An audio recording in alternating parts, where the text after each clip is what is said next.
saya berbagi dalam 1 Korintus pasal 10 ayat 12. Mari kita belajar satu ayat saja.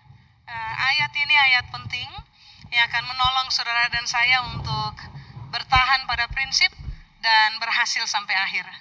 Karena kita punya perjalanan masih jauh, kan? Oke, mari kita lihat dulu 1 Korintus pasal 10 ayat 12. Alkitab bilang, sebab itu siapa yang menyangka bahwa ia teguh berdiri, bagaimana? Hati-hatilah supaya ia jangan jatuh. Prasangka itu mencelakakan. Jadi hati-hati dengan prasangka, begitu. Sebab Alkitab bilang siapa saja yang menyangka bahwa ia berdiri teguh, nah langkah berikutnya adalah hati-hati. So kalau nggak hati-hati pasti akan jatuh. Nah mari kita lihat dulu pengertian yang Alkitab maksudkan dengan dua kata itu tuh, berdiri teguh. Dalam bahasa Yunani berdiri teguh itu sama dengan histemi. Histemi itu artinya adalah begini, berdiri teguh itu sama dengan berdiri sambil menunjuk. Kata histemi itu lebih lekat dikaitkan kepada seorang pemimpin. Jadi sebenarnya itu Alkitab bilang, siapa yang menyangka bahwa ia adalah orang yang berdiri sambil menunjuk, atau lebih tepatnya, siapa yang menyangka bahwa ia adalah seorang pemimpin, Alkitab bilang bagaimana? Hati-hati, jangan sampai jatuh. Pengertian yang lain dari berdiri teguh berdiri atau histemi adalah begini. Siapa yang tahu betul bahwa dia itu sedang berdiri lalu terus naik. Ada kan orang-orang yang ngerintis dari awal, kemudian tiba tepat pada satu titik, lalu kemudian yang terjadi adalah mereka tambah lama tambah naik. Pernah alami kayak gitu tuh? Pada posisi kayak gitu tuh, lagi berdiri pada satu posisi, tapi tambah lama tambah naik. Alkitab bilang hati-hati, jangan sampai jatuh. Ulang. Siapa saja yang menyangka bahwa dirinya adalah pemimpin, siapa saja yang pada sebuah pijakan hari ini sedang mengalami realita tambah lama tambah naik, Alkitab bilang hati-hati jatuh. Nah, histemi atau berdiri teguh, pengertian yang ketiga adalah ini, siapa saja yang sedang menetap pada sebuah tempat yang aman. Bahasa hari ini adalah siapa saja yang hari ini sedang menikmati kenyamanan. Hati-hati, salah satu langkah lagi kalau nggak hati-hati itu jatuh. Nah makanya kata yang di awal Alkitab bilang kan, sebab itu siapa yang menyangka. Menyangka itu Yunani bilang dokeo. Dokeo itu begini, siapa saja yang menganggap dirinya sebagai seorang pemimpin. Siapa saja yang menganggap dirinya sebagai orang yang sedang beranjak naik itu, sedang mengalami keadaan naik satu langkah, naik dua langkah, naik terus. Siapa saja yang sedang menganggap bahwa dia sedang menetap pada sebuah area nyaman, Alkitab bilang hati-hati, jangan jatuh. Nah, dokeo itu juga punya arti begini, siapa saja yang memiliki reputasi sebagai seorang pemimpin. Kemanapun saudara pergi, di mana saja saudara berada, orang mengenal saudara sebagai seorang pemimpin. Kemanapun saudara pergi, di mana saja saudara berada, orang tahu betul bahwa saudara sedang mengalami keadaan begini, lagi naik daun banget. Kemanapun saudara pergi, dimanapun saudara berada, orang tahu banget bahwa saudara sedang ada pada posisi yang sangat nyaman. Nah kalau itu reputasi yang berkaitan dengan dirinya kita, Alkitab bilang hati-hati, jangan sampai jatuh. So ternyata begini, Tuhan kasih firman, Tuhan kasih arahan, Tuhan kasih tuntunan. Tetapi persoalan kehati-hatian itu sudah bukan lagi permainannya Tuhan. Persoalan kehati-hatian itu mainannya kita. Kalau Tuhan mau kasih seluruh ayat dan seluruh kebenaran buat saudara dan saya, tapi kalau saudara dan saya nggak hati-hati dalam hidup, begini, maafkan saya kalau saya harus pakai kalimat ini, bahkan Tuhan pun can help it. Ngerti maksudnya enggak? Sebab buat Tuhan sudah cukup arahan. Tuhan dah cipta saudara dan saya seperti robot, bukan? Yang nanti tinggal dia tekan satu tombol saja, lalu tiba-tiba saudara dan saya menjadi seperti yang dia mau. Apapun yang di dalam kekristenan ini tidak pernah terjadi tiba-tiba. selalu berkaitan dengan proses belajar, proses pemahaman, proses pendewasaan, harus melampaui realita dari salah langkah, salah pilih, salah memutuskan. Tapi pada akhirnya kita tiba itu pada titik harusnya kita memahami betul bahwa ketika saudara dan saya sedang menjadi pemimpin, sedang naik daun, sedang menetap pada sebuah tempat yang aman dan nyaman, harusnya Anda dan saya punya alert itu menjadi sangat kuat berbicara kepada kita bahwa pada titik-titik berbahaya ini saudara dan saya harus berhati-hati. Amin. Supaya pada akhirnya ini yang terjadi, Alkitab bilang kamu jangan jatuh. Kenapa ayat ini penting? Sebab percayalah. Banyak orang merangkak dari awal, tiba pada sebuah titik kepemimpinan, mereka tidak lagi aware. Mereka enggak lagi membiarkan alarm itu berbunyi terus-menerus untuk memberikan peringatan kepada mereka tentang apakah mereka masih bertahan dan berjalan dan mengakar kuat dalam kebenaran, atau sebenarnya mereka telah mengalami penyimpangan kira-kira 0,001 derajat. Kan enggak ada yang pernah tahu. Makanya kenapa ayat ini sangat penting untuk kita renungkan dalam kesehariannya kita, justru pada waktu kita ada pada posisi sebagai seorang pemimpin. Berikutnya, kalau saudara sadar saudara naik daun, ingat jangan keblinger. Jangan mabuk dengan pujian, jangan mabuk dengan keriuhan tepuk tangan, jangan mabuk dengan semua fasilitas yang saudara dan saya dapat. Saudara dan saya justru pada titik-titik menjadi pemimpin, lagi naik daun, tempat aman, saudara dan saya justru harus lebih berhati-hati di area ini daripada area yang lain. Sebab biasanya area-area kayak gini itu membuat orang merasa bahwa mereka aman. Betul? Makanya kenapa Alkitab bilang kan, siapa saja yang menyangka, menganggap, tahu betul mereka punya reputasi. Tampaknya saya akan bertahan selamanya sebagai pemimpin hebat. Tampaknya saya akan naik daun terus dan gak mungkin turun. Tampaknya saya akan tetap berada pada posisi aman dan gak mungkin celaka. Nah, kalau itu lagi bermain dalam saudara dan saya punya cara berpikir, sebentar, berhenti dulu, kembangkan alert, kembangkan kehati-hatian dalam pertimbangan supaya jangan jatuh. Saya ulang, semua pemimpin rawan jatuh 1000%. Semua orang yang lagi naik daun rawan jatuh 1000%. Semua orang yang hidup dalam rasa aman dan nyaman rawan jatuh 1000%. Makanya kenapa Alkitab bilang hati-hati dalam hidup. Saya ulang, kehati-hatian bukan Tuhan punya keputusan. Kehati-hatian kita punya keputusan. Jelas ini? Nah, mari kita lihat dulu. Alkitab bilang hati-hati jangan jatuh. Kata jatuh dalam bahasa Yunani disebut dengan istilah pipto. Pipto itu artinya begini. Pipto itu artinya begini. Hati-hati supaya jangan setelah kamu menempuh, kamu ada pada posisi tinggi, lalu kamu dijatuhkan. Kamu ada di posisi rendah. Saya ulang ya. Alkitab bilang, kamu harus hati-hati. Justru kalau kamu pemimpin, mari saya tanya, semua pemimpin biasanya posisi ada di atas, right? Dan posisi ada di depan. Kata Alkitab bilang hati-hati supaya kamu jangan pipto, itu artinya ini, hati-hati supaya jangan setelah ada pada posisi tinggi, kamu kemudian turun itu sampai kepada titik terendah. Hati-hati, hiduplah begitu rupa supaya jangan waktu kamu ada pada posisi di depan, pada satu titik nanti akhirnya kamu yang terbelakang. Masih ingat? Yesus pernah keluarkan ini kalimat kan? Siapa yang terakhir, dia bisa jadi, dia akan jadi yang terdepan. Siapa yang di depan, dia bisa jadi yang terakhir. Saudara pikir itu terjadi tiba-tiba? Tidak. Itu akan melampaui sebuah proses. Ketika orang tidak berhati-hati, aware dengan realita yang sedang terpampang di depan kita punya mata, kapan saja saudara dan saya bisa berpindah dari atas ke bawah, dari depan ke belakang. Jelas ini? Makanya cermati ulang, saya jadi pemimpin.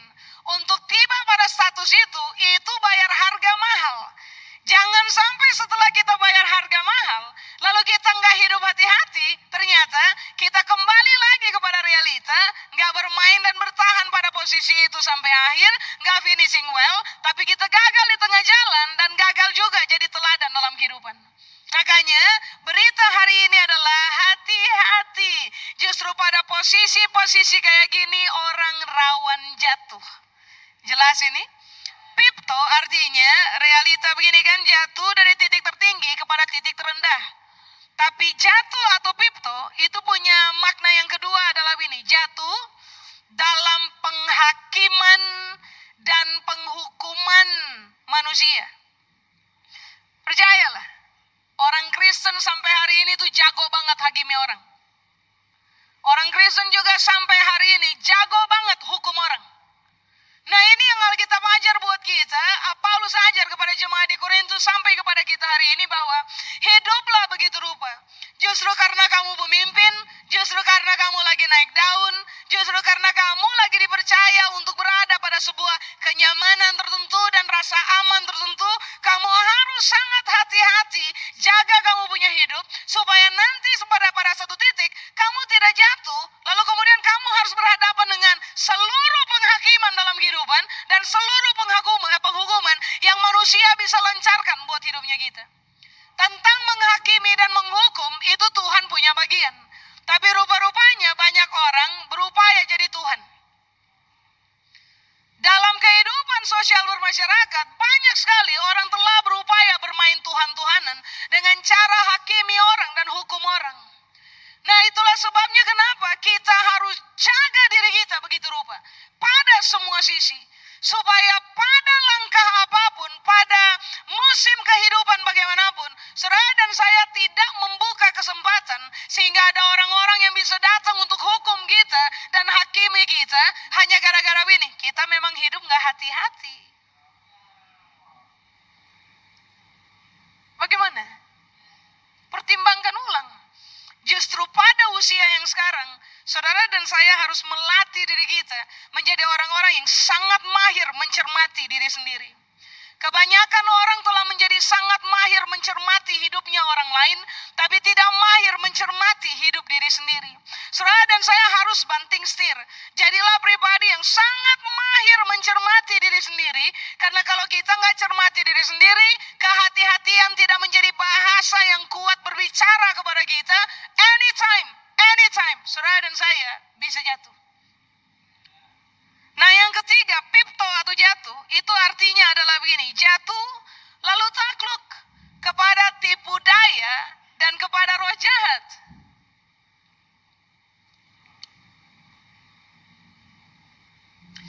Kapan orang tertipu? Ketika orang hidup tanpa pengetahuan akan kebenaran. Kapan orang menjadi tidak tertipu? Ketika orang memiliki landasan pemahaman yang kuat akan kebenaran. Makanya dalam pencobaan di bukit, coba lihat posisi Yesus sama dengan ayat ini, sama. 1, pemimpin. 2, lagi naik daun. 3, telah diakui sebagai anak. Waktu dia tampil, ada suara dari atas bilang apa? Sungguh, inilah anak yang aku kasihi, kepadanya lah aku berkenan. Nah itu kan seluruh mata, seluruh telinga melihat kepada dia kan. Berarti ini kan adalah orang hebat ini. Tapi kemudian apa yang terjadi? Alkitab bilang oleh roh, Yesus dibawa ke padang gurun.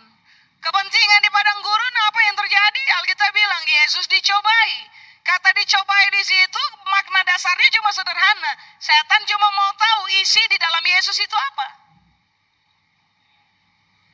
Nah sekarang kan ternyata begini, Alkitab bilang. Kalau saudara dan saya nggak hati-hati dalam hidup, lalu dia datang dengan dia punya seluruh penipuan, kemungkinan besar yang akan terjadi adalah saudara dan saya akan takluk kepada dia punya tipu daya, dan saudara dan saya akan takluk kepada semua bentuk roh jahat yang bisa bermain dalam kita punya kehidupan. Makanya kenapa sangat penting semua orang menjaga diri mereka dengan kekuatan perenungan akan kebenaran.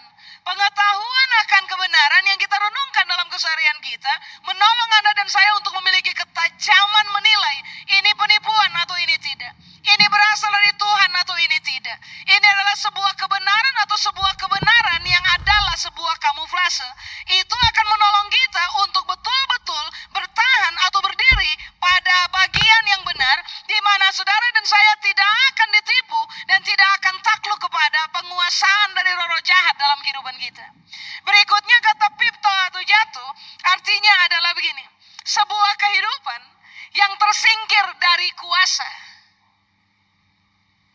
Jadi Alkitab bilang begini, karena kamu pemimpin, kamu harus hati-hati supaya jangan kamu tersingkir dari kehidupan yang berjalan dalam kuasa. Kebenaran tentu saja, kuasa tertinggi dalam hidupnya kita adalah kebenaran. Saudara dan saya harus hidup begitu rupa supaya saudara dan saya jangan tersingkir dari kehidupan yang penuh kuasa, dari sebuah kehidupan yang penuh dengan kebenaran. So, waktu orang tersingkir dari sebuah kehidupan yang penuh dengan kuasa dan penuh dengan kebenaran, proyeksi berikutnya, Pipto tuh bilang ini, dia akan mati dalam dosa. Siapa kehilangan kuasa kebenaran dalam kehidupan mereka, mereka akan digiring mati dalam dosa. Itu Pipto. Makanya kan ini yang perlu kita pertimbangkan sebentar. Saya pemimpin? Iya, saya pemimpin. Saya lagi naik daun? Iya, saya lagi naik daun. Saya mulai mendapatkan kenyamanan, mendapatkan fasilitas tertentu dalam kehidupan? Iya, saya mendapatkannya. Kalau itu adalah kesimpulan yang kita akhirnya peroleh tentang dirinya kita, nah hari ini saudara dan saya harus kasih tahu buat diri sendiri. Nah, hati-hati. Hati-hati supaya jangan setelah berpijak di tempat tinggi ternyata turun sampai kepada titik terendah. Hati-hati supaya waktu kamu adanya dulu di depan, jangan sampai kamu ada kepada bagian yang paling belakang. Hati-hati, hiduplah begitu rupa. Jaga diri dengan baik supaya kamu jangan dihakimi oleh orang dan dihukum oleh orang.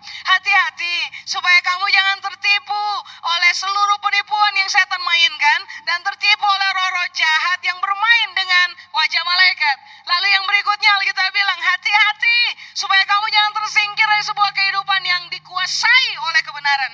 So, kalau kamu tersingkir dari sebuah kehidupan yang dikuasai oleh kebenaran, kamu akan mati dalam dosa. Makanya kenapa ini yang Paulus ajar, semua orang sedang ada dalam pertandingan. Cuma hanya satu aja yang akan mendapatkan hadiah. Lalu Alkitab bilang apa? Berlarilah begitu rupa, berlombalah begitu rupa, jagalah hidup baik-baik. Kemudian dia juga ajar begini, seorang petani yang sedang bekerja, orang yang mengikuti lomba, mereka tidak memusingkan diri dengan hal-hal yang lain. Mereka terfokus kepada tujuan, supaya pada akhirnya tujuan akhir mereka dapat. Nah sekarang ini yang saudara dan saya harus pahami betul. Ada tujuan dalam hidupnya kita. Berlombalah begitu rupa, hiduplah begitu rupa, supaya pada akhirnya Anda dan saya dikenal sebagai orang-orang yang finishing well, mencapai tujuan seperti yang Tuhan telah tetapkan buat hidupnya kita. Jangan mundur, jangan gagal, jangan berhenti di tengah jalan. Makanya ayat ini ayat penting yang memberitahukan kepada saudara dan saya, jangan gampang tertipu sebagai waktu saudara dan saya ada pada posisi itu tuh, posisi pemimpin, posisi naik daun, posisi aman. Jangan gampang tertipu. Justru pada titik ini, be wise. Hati-hati. Amin. Satu ayat lagi untuk saudara. Ayat terakhir, harusnya cuma satu ayat. Cuma masih ada waktu 11 menit. Jadi mari buka ini ayat. 2 Timotius pasal 3. Ayat 16. Segala tulisan yang diilhamkan Allah memang bermanfaat untuk mengajar, untuk menyatakan kesalahan, untuk memperbaiki kelakuan, untuk mendidik orang dalam kebenaran. Nah, begini, belajarlah firman Tuhan sampai kebenaran itu terwahyukan oleh Tuhan buat kita. Roh Kudus menolong kita untuk memahami makna kebenaran satu berpindah kepada makna kebenaran berikutnya. So, ternyata pemahaman akan makna kebenaran dalam tulisan-tulisan firman yang Tuhan ilhamkan kepada kita akan menolong saudara dan saya untuk satu, menjadi orang yang terpelajar dalam hidup. Dua, menjadi orang yang tahu banget salahnya kita masih di mana. Tiga, menjadi orang yang mampu untuk terfokus kepada upaya memperbaiki kelakuan. Baru yang keempat, saudara dan saya akan bukan sekedar menjadi orang terpelajar. Saudara dan saya menjadi orang yang sangat terdidik di dalam kebenaran. Kebiasaan kita akan menjadi kebiasaan yang bermain di dalam kebenaran, bernapas di dalam kebenaran, bergerak di dalam kebenaran. Hal inilah yang akan membuat saudara dan saya terjaga sampai akhir. Jadi dengarkan ini baik.